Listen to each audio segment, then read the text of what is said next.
Hey, what's up YouTube? I want to make a video here about how to actually prune your dwarf varieties to hopefully get a, what I refer to anyway, as a second crop. So you're second cropping them. Rather than trying to do succession planting, I'm going to show you how you can actually try to reverse the complete cycle. Not reverse it, but you're basically stopping the end cycle for the determinate, and you're delaying it, and then at some point it will die. But you can usually get a second crop out of these determinate varieties. So what I'm showing you here is a determinate variety. It's basically put out its fruit, and now we're down at the end of the game. This is something a lot of people are used to seeing, usually around, end of October, November, that kind of thing. All plants start to die off. The frost comes, you start dying. Well, this is right now. The last few days of July, or last week. We're into the last week of July, and this plant looks like this. In other words, it did its deal. It put out its fruit, and now it's done. Now what we're going to attempt to do is to try to do what I refer to as second cropping. And what that is we're going to prune this thing down, and we're going to try to get the shoots to start coming back. Now, this doesn't work every single time, and sometimes these plants are too far gone. And when they're too far gone and you try to second crop them, you're not going to have any luck. For example, this one could be too far gone. There's about 2 plants in there. It looks like a couple of those plants already put off some shoots. I'll show you how we save those.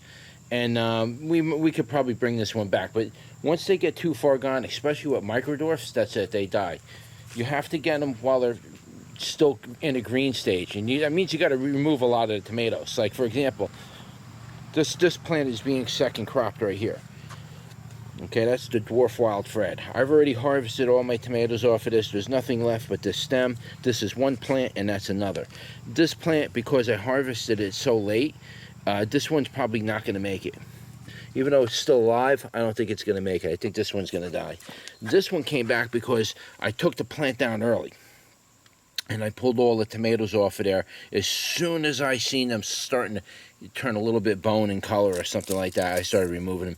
And I took the plant right down. See, with this one, I waited, and that's why that one's not going to make it. This one will probably make it, and I'll get a second crop off of this. Now, it's not going to be as big as it was before, but it'll be something. It's better than starting from seed.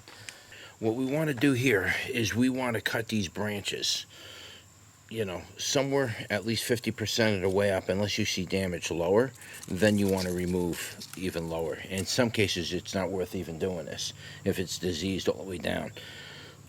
Now, I'm going to show you how I second crop it, and then we'll get you back online. But in the meantime, you can watch me prune this plant down.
Okay, so this is probably not the best example of me doing a second crop on this, but because it's a real leggy variety. I don't know why they're calling it a dwarf. It doesn't grow like a dwarf.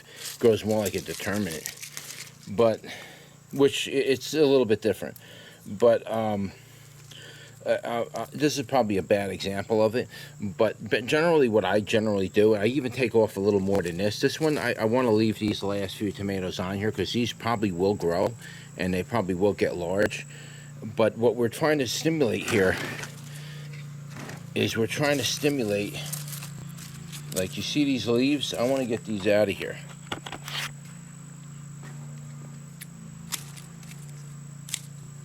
You don't want these in here. You want to get them out of here because once you get these, you think the plant needs it for life. It doesn't really need it. It just gets in the way. It's actually hindering it. So what we want to do here is we really want this branch here and these lower growth down here. Okay, we really want all of that to really start taking off. We don't want to, you know, we don't want to entertain the stuff that's dying back. Once you do this pruning like this in general, now normally, like I said, I'll cut it like here and just take the whole thing down. But because there's so many tomatoes still on here, I could probably get those to ripen to full size once the growth starts picking up again. And then I can get the rest of these tomatoes, and I might get another harvest out of it. But, I mean, I can do a update later. But just for the sake of the video, just to get it uploaded, that's generally what you want to do. I wish I had a better one for example here. See, like a lot of these are starting to die out. This is normal for determinates. This is what happens. They start to yellow. And then at this point, you have to decide what you want to do. Yeah, you see there's tomatoes on it, right? Where are you? Right there, right? You see tomatoes on it? Those are never going to mature. This plant's done. The only thing you can get away with doing is leaving the tomatoes on the plant until they ripen. Or you can do like I'm going to do here. I'm going to take this, pretty much all this down. This whole thing's going to get cut all the way down. And I'm just going to leave these bottom shoots that are starting to come up right here. And then from there, we're hoping to get a second crop. Sometimes this plant might be too far gone. It may not make it. It's just, I already should have been in here pruning this thing back, and it's just, you know, this one might be too late. That one might be too late. This one actually might be too late. But this ain't it. This is actually an indeterminate, so I don't know why it's yellowing up. This one might be too late too. But I'll do the same thing. I'll just cut them, you know, halfway down and just see if they come up. It's at least 60% of the time they start regrowing, and then you can get a small second harvest. Now, your alternative is yeah, you can replant it if you want to, but you got to remember that's going to take a long time. It's too late in the season for you to do a succession planting to get at least in my neck of the woods, to get a third, you know, a second or even a third harvest by planting in mid-July with tomatoes. Never do it. It never works out. The sun, it's not that you don't have the time. The sun has already moved back out of the way, and the plants right out the gate are going into, as the sun is receding, the plants are like, oh wow, you know, it's too late. We sprouted and the sun's going away. So they never develop. It needs an increasing amount of light every day, not a decreasing amount. And when that happens, the plants don't make it in general. So starting tomatoes now is not a good idea because of that reason. You can see they're all yellowing. That's it. They're done. Their cycle is done. Yeah, they got a little blight on it, but that shouldn't be doing what you're seeing. What you're seeing now is the end of their life. These particular varieties' life cycles. They're done. That's it. We just need to get the tomatoes off of there and then prune it and then get her going. So maybe I'll do an update video from here once, you know, once we get that far. But for now, that's how you prune your dwarf varieties of tomatoes, or your determinates, whatever you want to call them.